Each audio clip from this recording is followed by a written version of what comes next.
How's it going, everyone? This is RoyalFlush. Welcome to Meter Management.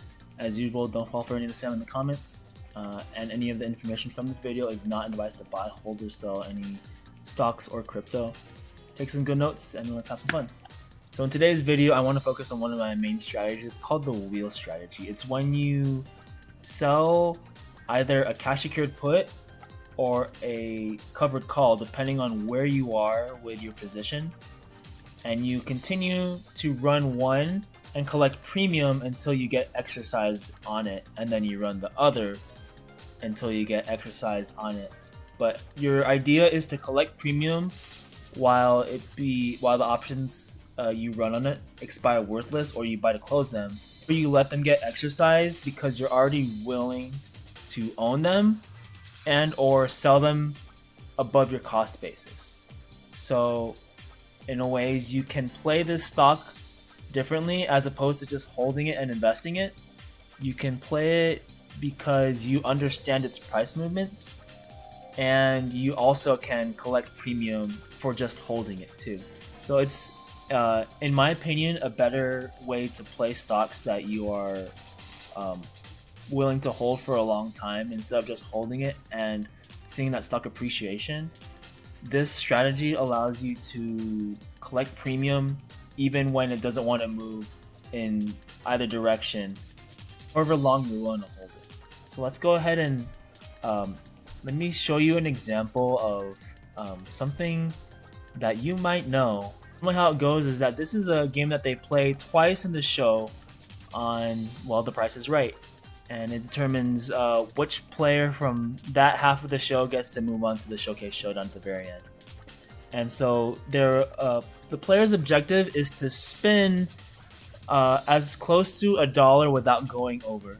So you want to actually get the dollar, of course. But you can, of course, you can add up your numbers. So usually they get 2 spins, and whoever gets the highest number by the end of all of it is the winner. But if you get to $1 specifically, whether you got to on your first spin or you added 2 spins to get to $1, there's something special that happens. Well, firstly, they give you $1,000, and then secondly, you get to spin again once, and if you get into that green zone, I believe you get like $5,000.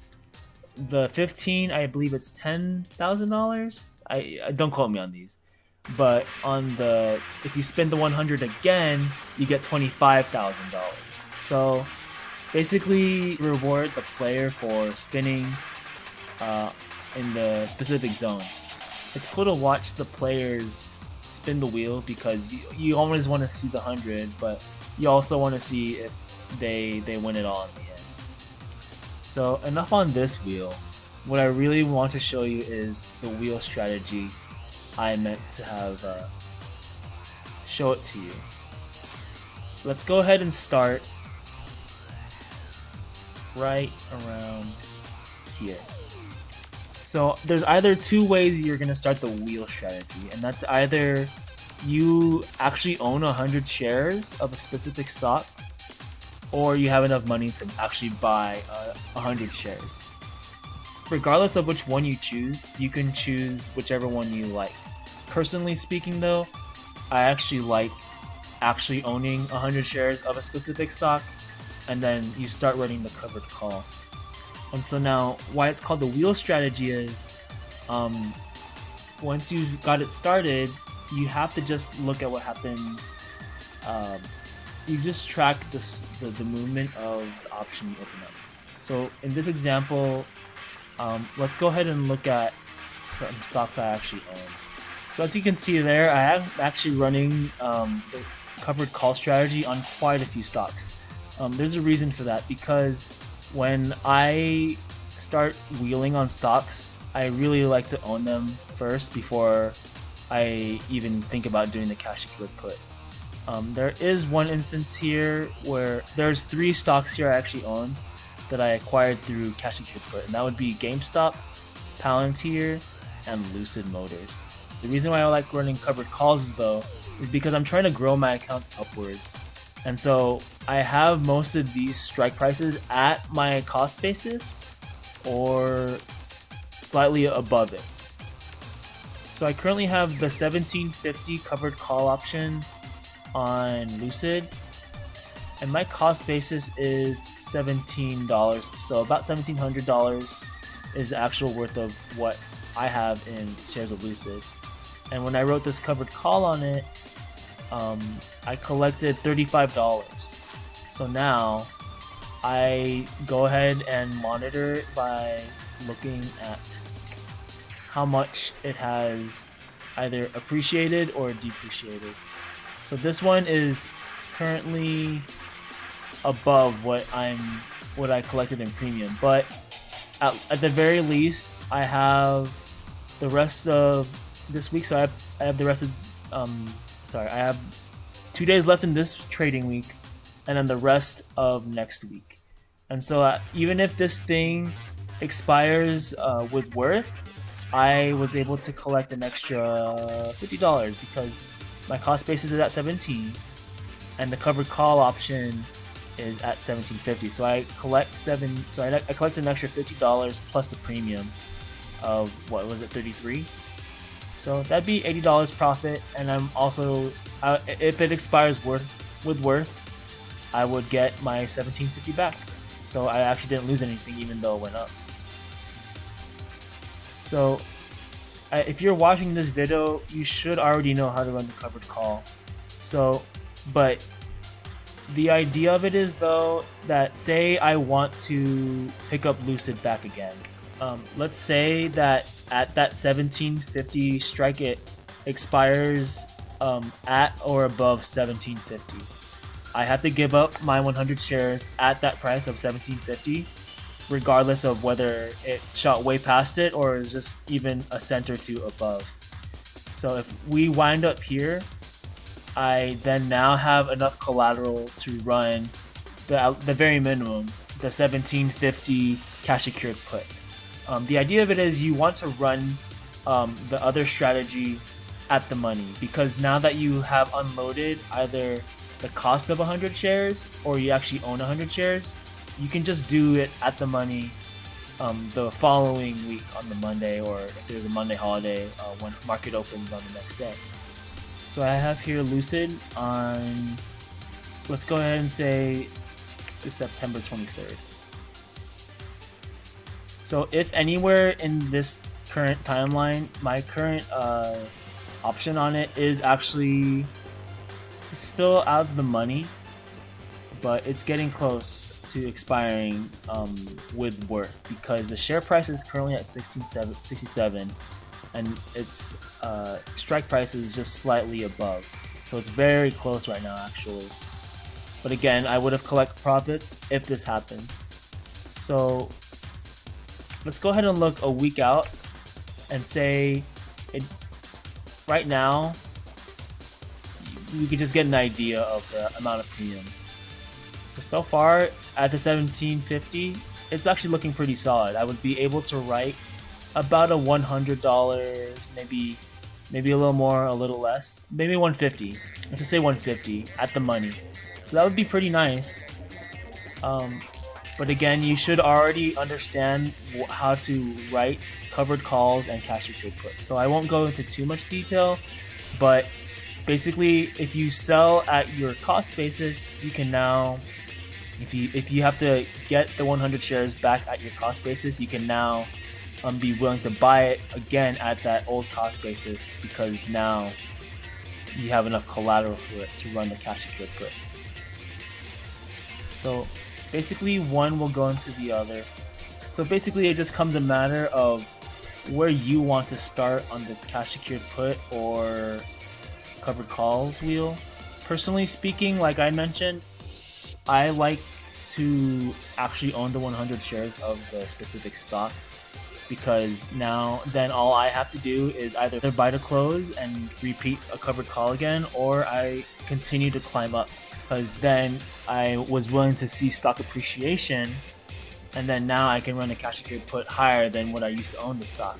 So that's when you determine whether you want to pick up more premium, or do you want to see stock appreciation and then you picked up a little less premium, but the stock appreciation is what really matters. that's when you start setting your covered call option strikes above your cost basis. I'll set it there and run cash secured put until you get picked up. Beauty of the strategy is that revolves literally around two strategies, but if the strategy continues to expire worthless, which is good for selling options, remember that, you can continue just to collect premium out of money or shares that you already have.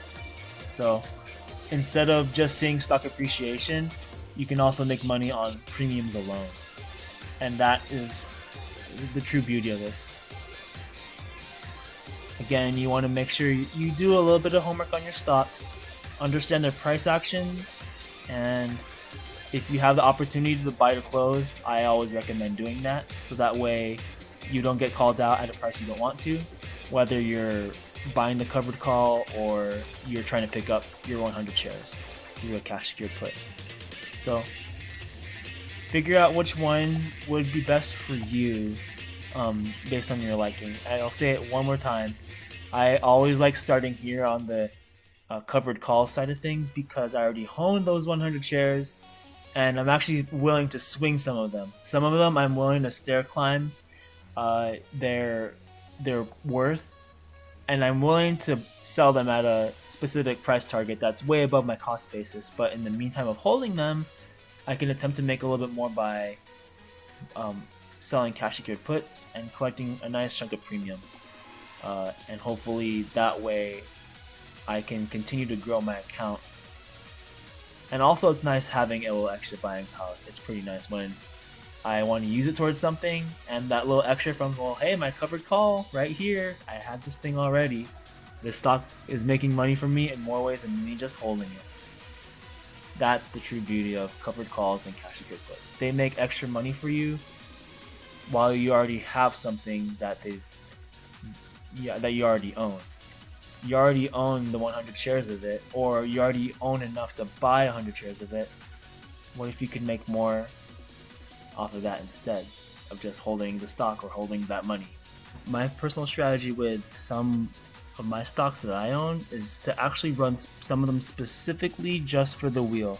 Whether they get called out or not, I'll use them to grow my account, regardless of whether they get called out via covered call or even the cash secured put, because I know, well, I'll be willing to pick them up from starting with the cash secured put, but I'll be okay if they get called out via covered call because they're already above my cost basis and I just don't think it would go up very much more. Or I have a set price target and I'll just continue to run covered calls and stair climb up that way, knowing that I have a set price target.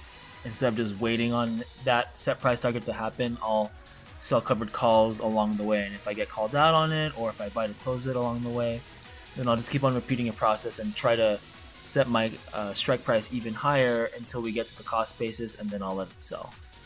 So that's something I like to do. With my covered calls, I always want to make sure that their total return is, if it's near 75 or above, I'll use my 3/4 rule to close them out. But if they are going to expire with worth, I'll just let them run its course, because it's usually not worth buying it back to close if you are already willing to let the option get exercised at that covered call strike up above or the cash secured put side down below. It's usually you're willing to let it happen, so just let it happen. Unless you are absolutely certain that buying to close is the way for you to collect on the upside of things, or you're missing out on using your collateral elsewhere, then by all means you should do what's right for you. But for me personally, I either do the 3/4 rule, close at 75% or above, and then write new ones, or I just let it get exercised. Those are usually the two outcomes I choose.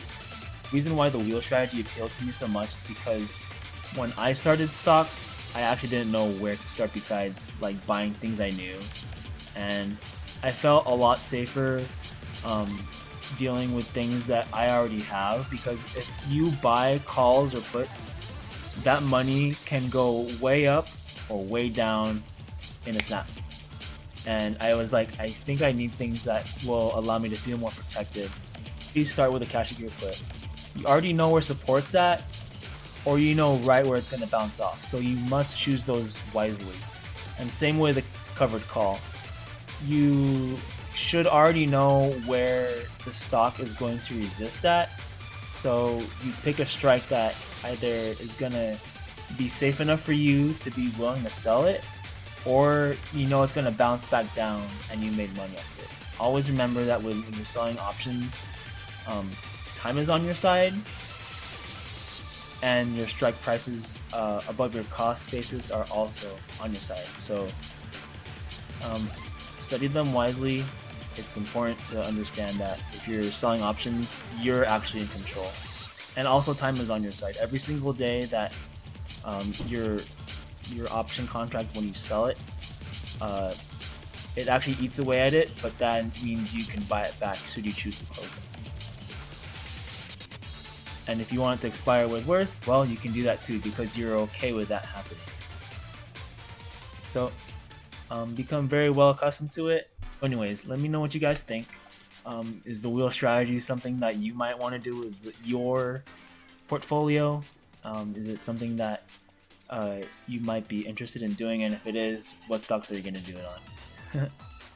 I'll put the videos on here depending on which one you want to do.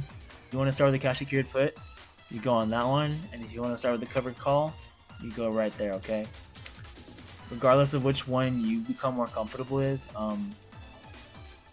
make it a good part of your portfolio, and hopefully you see some nice gains someday. Okay, but that being said, thank you guys for watching. But before you guys go, in order to earn it, you're gonna have to learn it. In order to get what we desire, we gotta jump through the fire. See ya.